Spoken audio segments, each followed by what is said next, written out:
Mario Jareb is one of the most distinguished historians of Croatia and a long-standing member of the Hrvatski Institut za povijest, the Croatian Institute for History.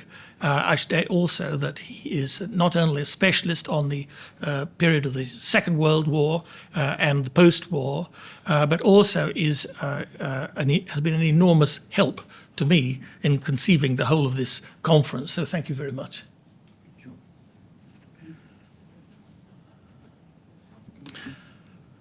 So thanks, Robin, for introducing me. If I would stand here on the very same place 8 years ago in July 1945, I will probably address you as a comrades. But fortunately, we are in 2025 and I can proceed freely with ladies and gentlemen. So I'm going to tell something about media and propaganda, Yugoslav media and propaganda, or Yugoslav communist media propaganda, actually during and after the Second World War, when actually there were two, how to say, little gods on earth. So one was Comrade Tito and the other one was Comrade Stalin. If you read some works on, let's say, Yugoslav media at that time, you would probably hear a lot about or read a lot about how Comrade Tito was treated, but usually in such works the term Stalin, Soviet Union, the first country of socialism is omitted. So in a way I would like to remind you on what was really going on in media and propaganda, let's say from the beginning of the Second World War to 1948. So for all of us, I would say it's a fact that Yugoslavia belonged to that Eastern Soviet bloc before the resolution of Cominform in 1948. But as I said, for media propaganda, in many actually works, studies, you wouldn't find much about that. You know, usually they refer to heroic resistance of Comrade Tito to Stalin and his imperialistic and or whatever efforts to subjugate Yugoslavia. But actually, as I said, Stalin was a real god in Yugoslav media, and it's, I would say, important to say that. So, as Tito put it for many times before 1948, so for example, on October 21st, 1945, he said in one of his speeches that Yugoslavia has an alliance with the largest country in the world, the Soviet Union. This alliance, the indestructible brotherhood, was forged in a 4-year struggle. It is based on hundreds of thousands of victims, on the streams of blood of the peoples of the USSR and Yugoslavia. It is firmly cemented, and no power in the world can destroy it. It is an eternal brotherhood that enables us to peacefully build a better life here in the Slavic South, in Yugoslavia, in the new federal Yugoslavia, without any fear or danger of independence. This alliance is a firm guarantee that we will win in this field as well, and that we will succeed in the plans that the nations themselves have set. So, as I said, after the resolution of the Cominform in 1948, the alliance disappeared, and soon after that, the traces in the public that for years pointed to this indestructible brotherhood and the genius leader of the USSR, Generalissimus Stalin, disappeared. The USSR and Stalin not only disappeared from the public eye, except, of course, in their portrayal as a danger to Tito and Yugoslavia, but also the immediate past, marked by that brotherhood, and Stalin's role in it was changed.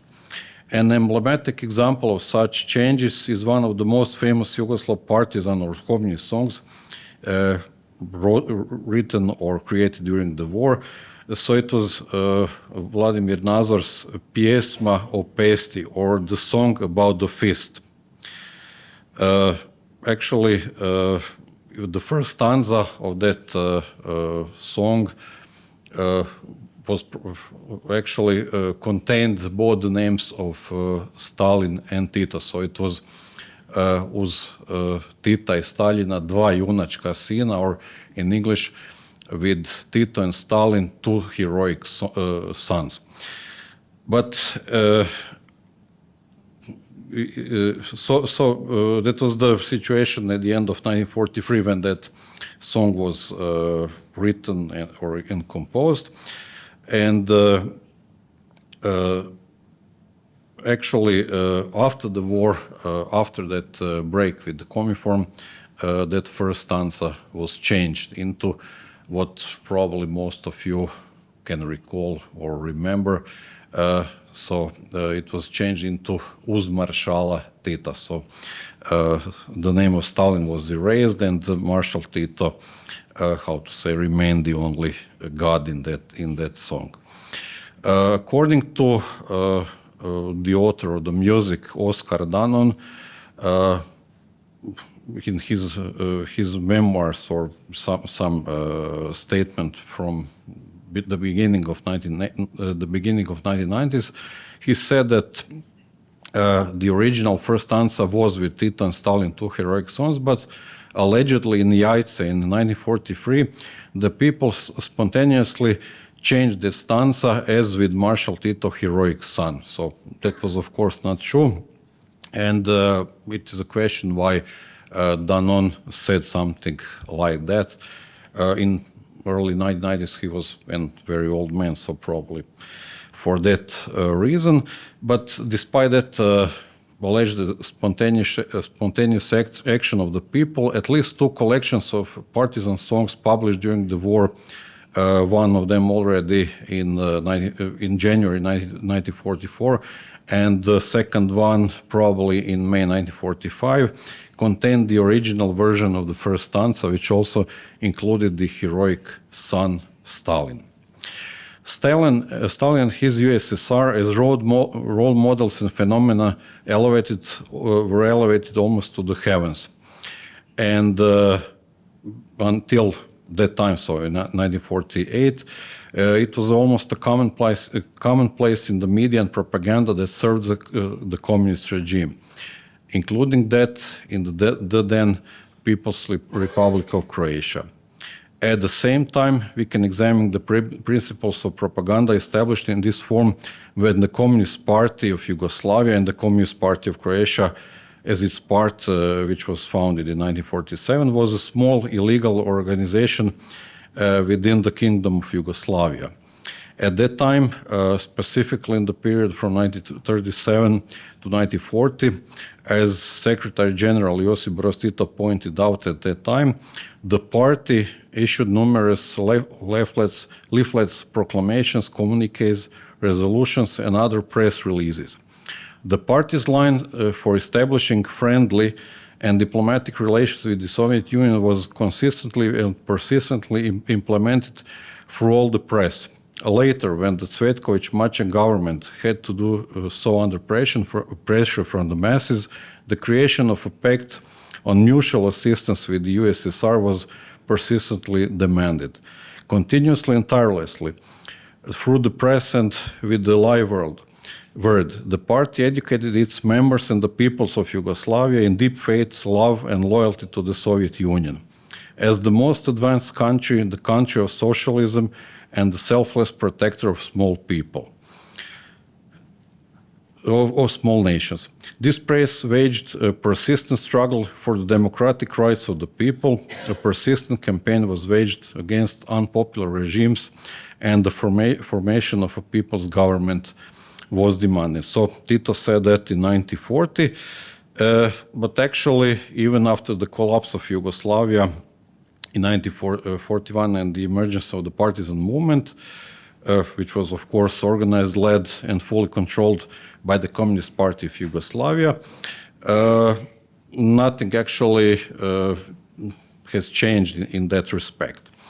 Emphasizing Stalin, the USSR, the Red Army, and the October Revolution is one of the most important characteristics of the media and propaganda of the partisan movement. Among the many books and brochures of those considered thinkers of Marxism-Leninism, those of Stalin stood out. The leading figures of the movement and the Communist Party of Yugoslavia regularly emphasized the connection with the USSR and its leader, as well as the Red Army. As Tito said on the occasion of the 24th anniversary of its founding, the Red Army is invincible, and therefore, I quote, commits outrageous acts of courage and heroism. That is why it will surely win and destroy the hated fascist beast. On the eve of the 24th anniversary of the creation of the Red Army, all the fighters, commanders, and political commissars of the People's Liberation Partisan and Volunteer Army of Yugoslavia are sending their thoughts to the heroic Red Army. On the occasion of the 24th anniversary, all the oppressed peoples of Yugoslavia are sending their fiery greetings to the heroic Red Army. The fighters of the People's Liberation Partisan and Volunteer Army saw the Red Army as their teacher in the armed struggle for the freedom of the people of Yugoslavia. In the fight against the fascist occupiers, every success, every feat of the Red Army resonates in the hearts of the fighters of the People's Liberation Partisan and Volunteer Army of Yugoslavia, giving them the impetus for an even more persistent and merciless fight against the occupier and his domestic servants. So that was what Tito said. And at the same time, both the character and the work of Comrade Stalin drew the attention of the Yugoslav partisan media and propaganda, with the movement's leading figures writing praises in his honor. In this sense, Milovan Djilas certainly stood out the most. He was the one who in 1942 in major party newspaper Borba published an article, almost an ode to the genius Stalin. So here is what Djilas wrote. Is there a greater honor and greater happiness than to feel that your nearest and dearest comrade is Stalin? Is there a greater happiness and honor for the peoples and fighters who have emerged from these peoples than to be praised at the most fateful hour of humanity by Stalin, the builder of a more beautiful destiny of mankind? Stalin is the fiercest opponent of everything inhuman, the most caring, the most intelligent breeder of the nobility of man. Man is the greatest treasure. At the time when the rest of the world was writhing in misery and convulsing under the wedge of reaction, and the imperialist cabinets were weaving nets to strangle the nations of Europe, Stalin realized that magnificent poem of freedom and brotherhood among people and nations, the Stalin Constitution, and with open souls pointed out to the peoples the path they should take, which they would one day have to take. The Soviet Union is the only country with no last intentions. Not only does it not want to enslave other peoples, but it wants to help the enslaved peoples in their war of liberation against Hitler's tyranny. Stalin is the only statesman with a clear conscience and a selfless heart. He is because he is. He is a pupil and collaborator of the great Lenin. Because he is the best son of the working class and the glorious Bolshevik Party. He embodied the spirit of the great October. After all, he breeds everything great, noble, and freedom-loving in the human race today. So that was Djilas' thought of Stalin in 1942. And again in 1945, people could read another article in which actually Djilas was praising Stalin, so how to say, singing an ode to him. And in 1945, in the same manner, after meeting actually Stalin in April 1945 in Kremlin with the rest of Yugoslav delegation there, he wrote actually several pages, so I don't have time to read everything, although it would be very interesting to hear to that. But let me just read these. So, living Stalin, a living, ordinary, immortal genius man, we felt that one day this difficult age would pass, that he would make it pass. The birds will begin to sing to all the people. The warmer sun will warm them.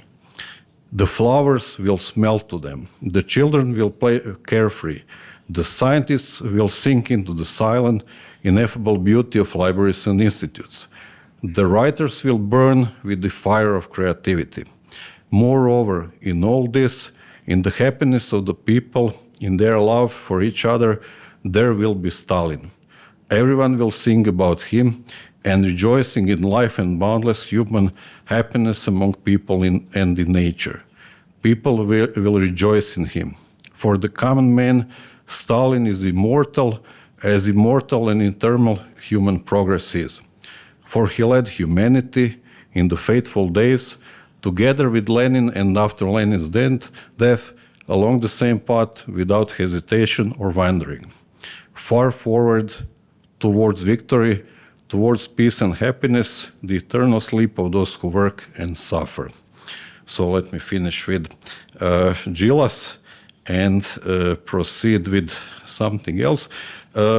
Actually, I need to say that during the war, and actually immediately after the war, in Yugoslav press and in media in general, you could find also something on Western allies who were actually supporting Yugoslav partisans and Yugoslavia during the war. So they had to say something about them. But actually, if you compare the words about or wording about Western allies and about Stalin, first of all, articles and some other texts about Stalin, Soviet Union,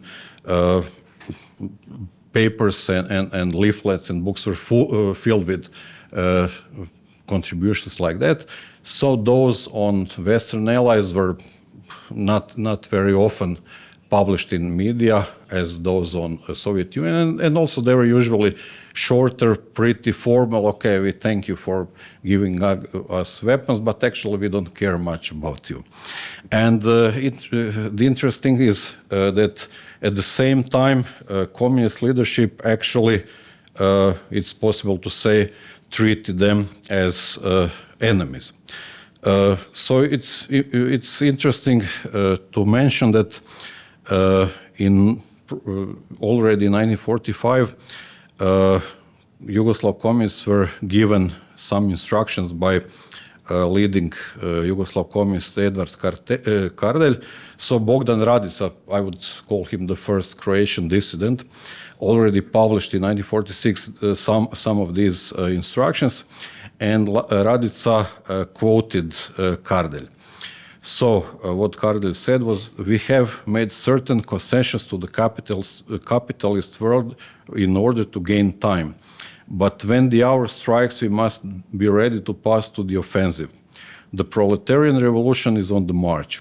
It is linked to the Soviet Union through agreements of mutual political and economic assistance. It is creating, as Stalin has said, a union of all of the many parts of the revolution, in Poland, in Romania, in Bulgaria, perhaps in Italy, into one system. That revolutionary system will go into frontal attack against the imperialistic system.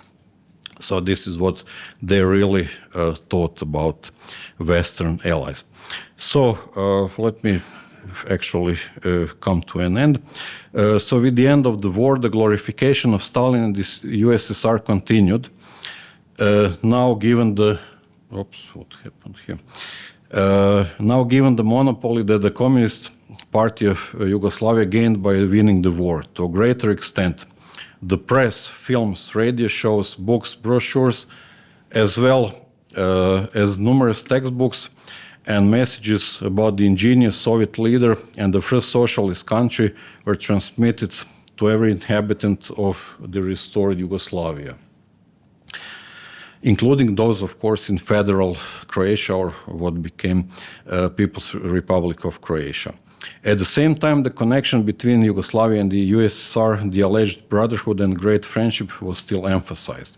The funds they had in their possession enabled the extensive circulation of editions that glorified Stalin and the USSR.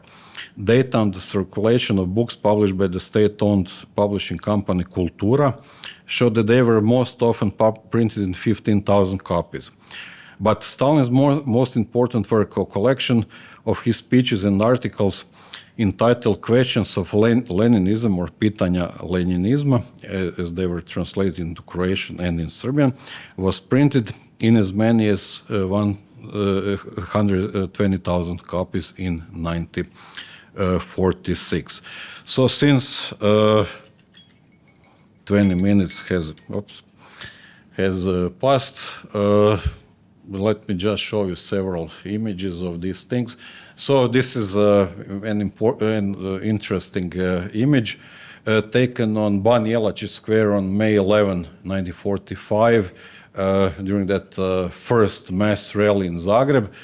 So images of Tito and Stalin in the first row on the front of that column of workers and peasants and others, you know, who were marching all over the place.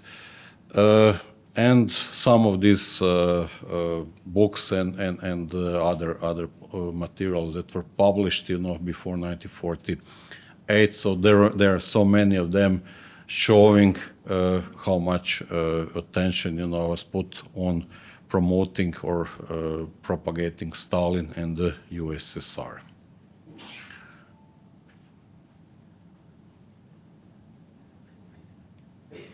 And that's it. Thank you for your patience.